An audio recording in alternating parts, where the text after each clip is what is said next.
Hello guys, welcome to our vlog. Kinabuhing probinsya. Nagluluto kami ng suman.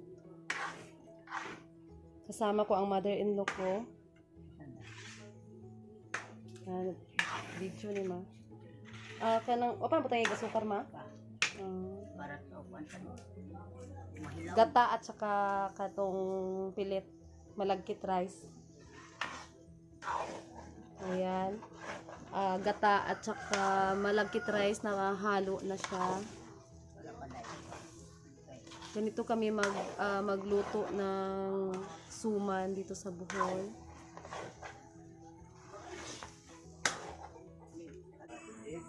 At saka ito yung ginagamit namin ng asukar, brown sugar siya. At saka ito yung tinatawag namin na kinugay. Para mabango daw yung suman. At saka prepare na yung dahon niya. So, di pa nabutangan ng kamay? Di pa buta kamay ni. Hindi ra mahumok na maluto na. Saka nalalagyan ng asukal pag naluto na itong malagkit. Di po ni, patawag siga ka nga mapagod po ang mga. Konti lang yung siga. Ito.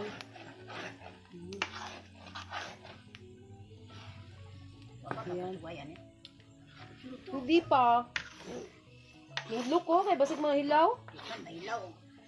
Imo, sinukod ni mo ng tubig, ng tulo. Ayan. Ano kayo mo, tunga, sabaw ni. Pero no man. Okay. Ano po ni maglungagan ni, di po doon naghanap tubig. Matagal siyang dapat luto na siya sa kalalagyan ng asukal. Kaya hindi naluluto yung suman pag nilalagyan ng asukal tapos hilaw pa yung malagkit. Ayan, tiis-tiis sa paghalo-halo. Okay na siya, luto na. Tikman natin. Pwede niya siya lagyan ng asukal kasi naluluto na yung malagkit rice. Yan, luto na ma.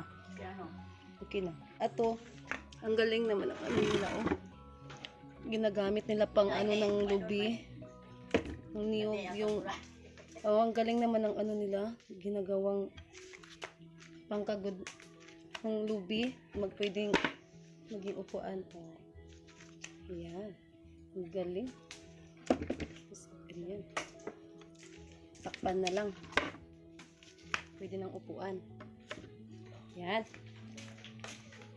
Susunod ng mother-in-law ko ang asukal. Una mo, kinugay ma?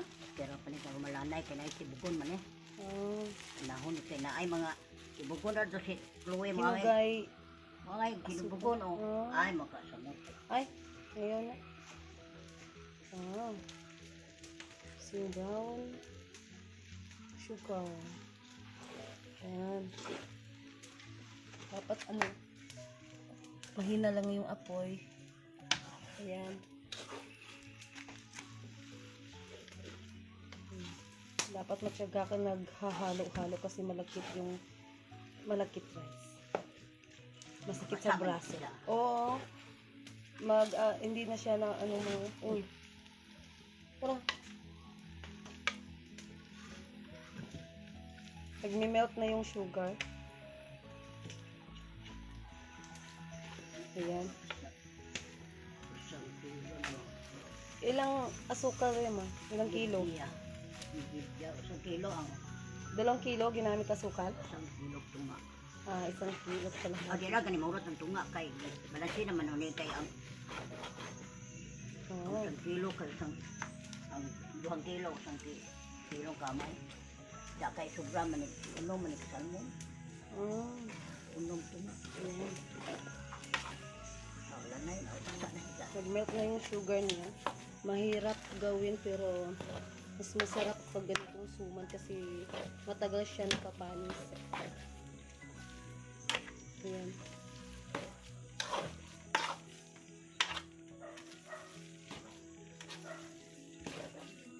Man kapangit ko niya. Wala na na sa daw. Nag-melt na kasi yung sugar kaya lumabas na yung lana ng ano, ng niyog. Ano, saan ko na ano, aso. Dagdagan natin yung apoy. Ayan. Ayan.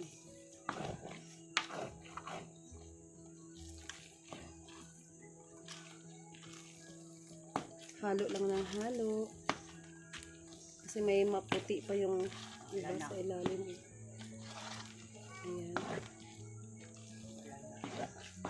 Lumabas na yung ano niya. Pa nag-melt na yung sugar ma. Ay ano. Ayan. Ayan.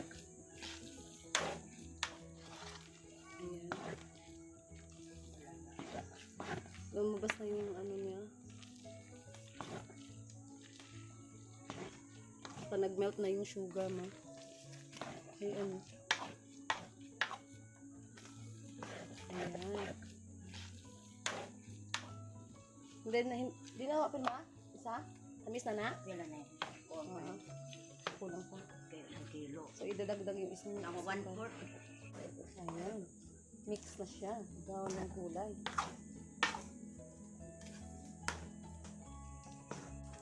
Konting asukal.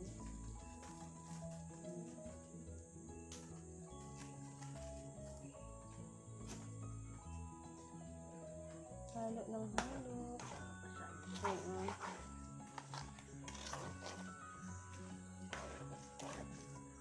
Kasi lumalangis na yung ano, niyog at saka yung sugar nag-melt na din. Ayan.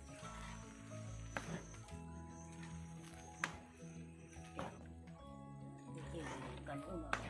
Oo, mano. Mura na. Kasi luto, parang biko na kasi siya. Luto na kasi yung malakit rice.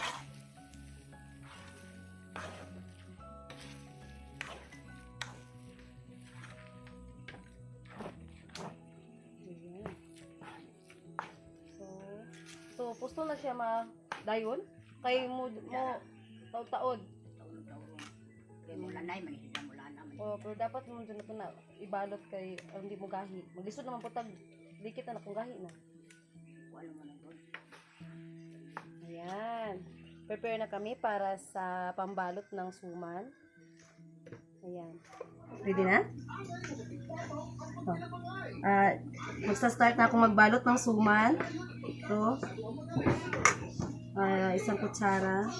Ayan.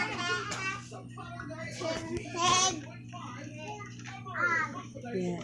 Itupit ng maayos kasi luto na yung malagkit rice. Dapat naka siya talaga. Yan. Para hindi makapasok yung tubig pag nilalaga na siya. Yan. Maliit lang yung suman ko. Paulit. Ayan. Ayan.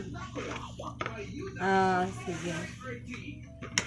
Magbabalot tayo ng pangalawang beses kasi maliit yung unang suman kong nagawa.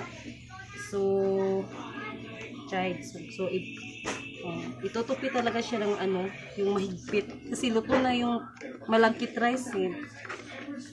Dapat nakahigpit siyang balot. Ayan. Medyo okay na to. Medyo mahaba na, sakto na sa size. Ayan.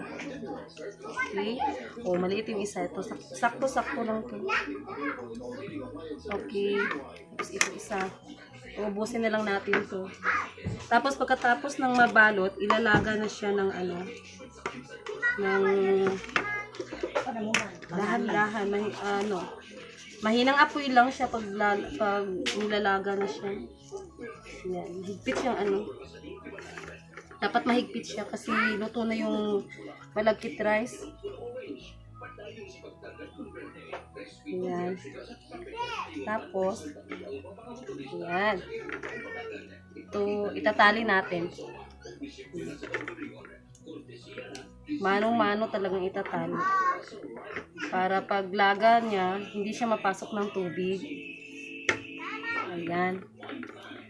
Yan, ready na siyang ilaga for ilang minutos lang. Kasi luto na yung malagkit eh. Thank you! Bye! Thank you for watching our vlog. Paggawa ng suman dito sa probinsya ng Bohol. At saka, thank you for watching. Bye!